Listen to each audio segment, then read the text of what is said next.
State president Chakradhar గారు, తిరుపతిరావు గారు, వేదిక పైన వివిధ కార్పొరేషన్లకు సంబంధించి చైర్మన్లు, నరేడ్కో సభ్యులందరికీ కూడా పేరు పేరున మనస్ఫూర్తిగా నమస్కారాలు, అభినందనలు, శుభాభినందనలు.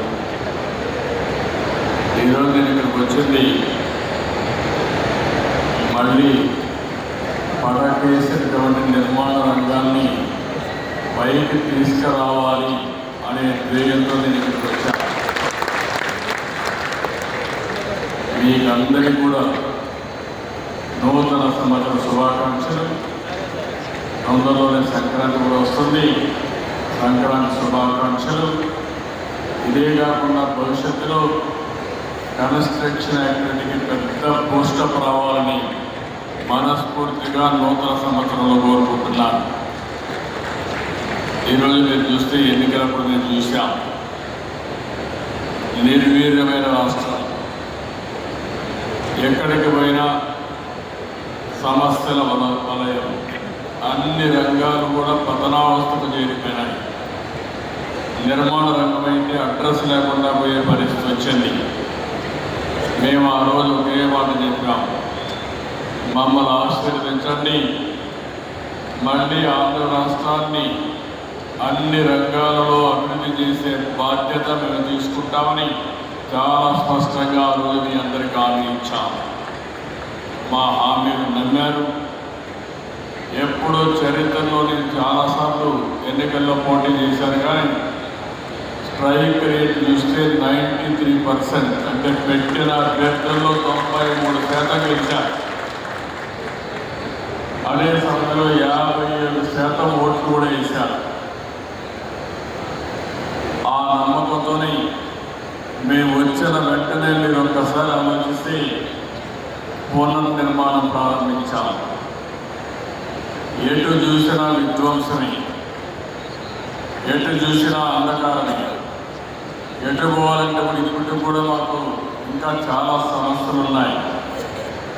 కానీ అడుగడుగునా ప్రతి ఒక్కరోజు కూడా ఆలోచిస్తున్నాం. ఆలోచించి నిన్నే మీరు చూస్తే ప్రధానమంత్రి గారు వచ్చి ఆంధ్రప్రదేశ్ రాష్ట్ర చరిత్రలో ఎప్పుడు రాని విధంగా 2,08,000 కోట్ల రూపాయలకు ఫౌండేషన్ చేశారు.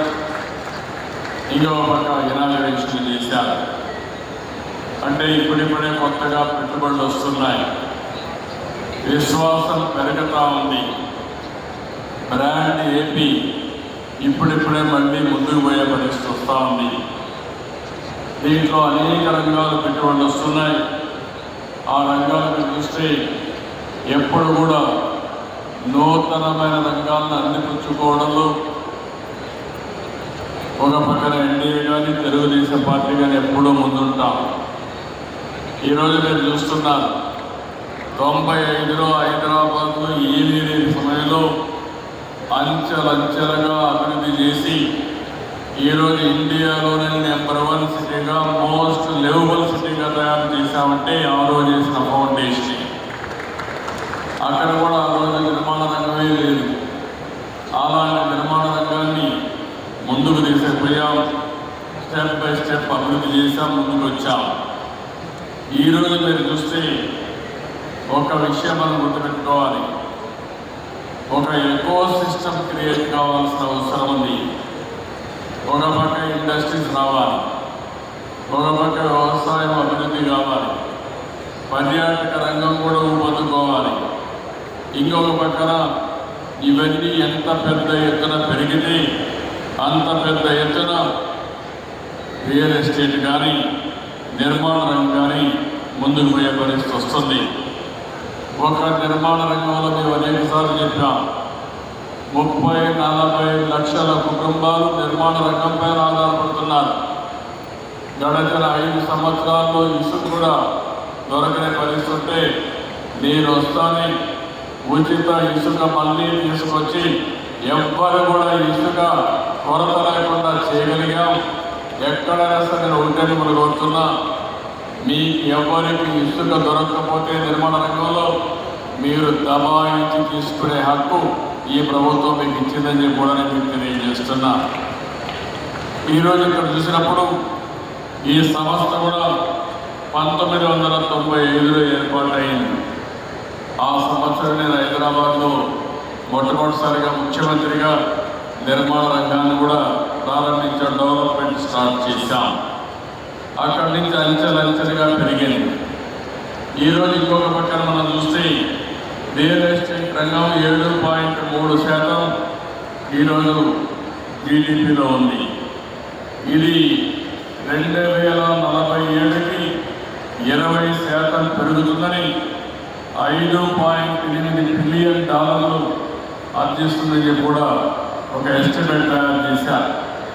ఒక విషయం మనం గుర్తుపెట్టుకుంటే అన్ని రంగాలు అభివృద్ధి చేస్తే అల్టిమేట్గా ప్రజల జీవన ప్రమాణాలు పెరగాలంటే నిరంతరం నిర్మాణ రంగం అభివృద్ధి అవుతూనే ఉంటుంది.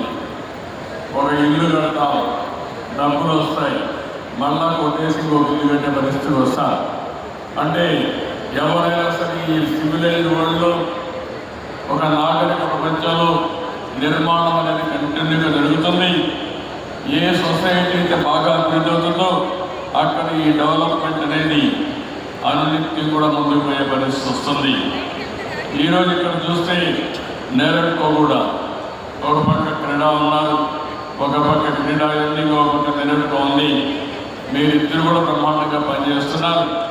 ఇద్దరూ కలిసి ఎప్పటికప్పుడు నిర్మాణ రంగాన్ని అభివృద్ధి చేయడానికి మీరు ముందుకు రండి. మీరే కాకుండా చిన్న ఆర్గనైజేషన్ వాడుకోబడుతున్నా ఈ